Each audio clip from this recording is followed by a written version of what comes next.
राम राम। कहते हैं कि भगवान भी जब दूसरे भगवान के पास जाते हैं, जब एक देवता दूसरे देव के पास जाते हैं, तो कई बार वो ऐसे ठगे जाते हैं कि वो भी बिना हंसे रह नहीं सकते। भगवान शिव एक दिन कैलाश पर्वत पर बैठे थे। मां पार्वती ने कहा, सबके पति तो काम पर जाते हैं, कुछ न कुछ कमा कर लाते हैं, आप सारा दिन यहां बैठे रहते हो, कुछ कमा के क्यों नहीं लाते, कोई काम क्यों नहीं करते, सारा दिन खाली घूमते रहते हो, एक ही काम है बस बैठे रहना। तो भगवान शिव ने कहा, तुम ही बताओ मैं क्या करूं। तो उन्होंने कहा, कुछ भी कार्य करो लेकिन काम पर जाओ। भगवान शिव ने कहा, ठीक है, मैं वृंदावन में जाता हूं, वहां मेरा कान्हा है, वहां जाके मैं खेती करूंगा। मां पार्वती ने कहा, वृंदावन में खेती करने तो जा रहे हो, लेकिन एक बात ध्यान में रखना कि कन्हैया बहुत ही छलिया है, वो आपको ठग लेगा, छल लेगा। भगवान शिव ने कहा, मेरे को क्या ठगेगा। तो मां पार्वती ने कहा, जैसी आपकी इच्छा। भगवान शिव वृंदावन आ गए, वहां कन्हैया जी से मिले, दोनों का एक दूसरे में का नमस्कार हुआ, प्रणाम हुआ। भगवान शिव ने कहा कि मैं यहाँ पे खेती करना चाहता हूँ। तो भगवान कृष्ण ने कहा, सारे खेत आपके हैं, कहीं भी खेती कर लो। भगवान शिव ने कहा, नहीं, मुझे कुछ जमीन दे दो जिस पर मैं खेती करूंगा।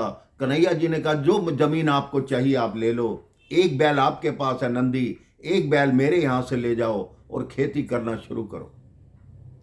भगवान शिव ने कहा, लेकिन एक शर्त होगी, मैं मुफ्त में खेती नहीं करूंगा, जो भी फसल होगी आधी तुम्हारी आधी मेरी। भगवान कृष्ण ने कहा, ठीक है। अब भगवान शिव ने खेती करनी शुरू की। कन्हैया जी से पूछा कि फैसला करो। कन्हैया जी ने कहा, ठीक है, जो जमीन के अंदर फसल वो मेरी, उसके ऊपर की तुम्हारी। भगवान शिव ने कहा, बिल्कुल ठीक है। भगवान शिव ने मेहनत की, बीज बोए, फसल हुई, अब काटने का समय हो गया। भगवान शिव ने जब फसल काटी, कन्हैया जी वहां पहुंचे। उन्होंने कहा, जमीन के नीचे की फसल मेरी, ऊपर की आपकी। आप जानते हैं मेरे भाई बहन, क्या फसल बोई गई थी? आलू।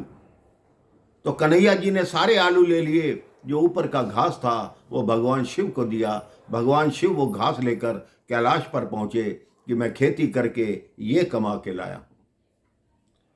पार्वती मां पहले ही बोली कि मैंने आपको कहा था कि कन्हैया बहुत छलिया है, उसने नीचे की फसल अपनी रखी ताकि आलू वो ले गया और घास आपको पकड़ा दी।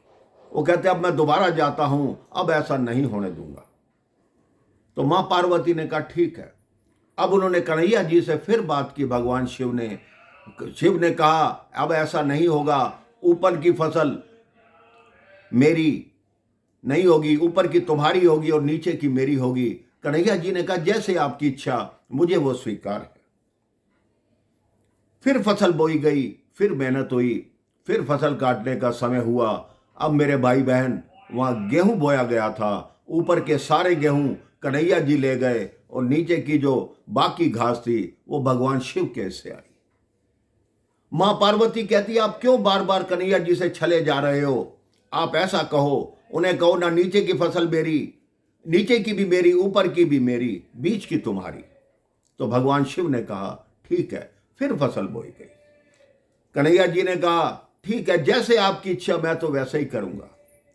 मेरे भाई बहन, भगवान शिव कन्हैया जी से फिर चले गए, दोनों तरफ की घास लेके गए। आप जानते हैं इस बार कौन सी फसल बोई गई थी? इस बार मक्का बोया गया था। और मक्का के जो छल्ली होती है, जिसको भुट्टा बोलते हैं, वो बीच में लगता है, नीचे भी पत्ते होते हैं, ऊपर भी पत्ते होते हैं। फसल फिर कन्हैया जी ले गए, नीचे ऊपर की घास भगवान शिव के पास चली गई।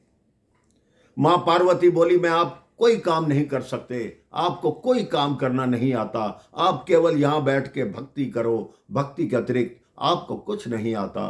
तो मेरे भाई बहन, कई बार भगवान भी भगवान से छल करते हैं, वो अपनी लीला दिखाते हैं। दोनों भगवान जब आपस में मिलते हैं, हंसते हैं, मुस्कुराते हैं, और भगवान शिव भगवान कृष्ण से छले जाने के बाद भी प्रसन्न होते हैं कि इसी बहाने मुझे भगवान कन्हैया के दर्शन भी हो गए। राम राम, जय श्री राम।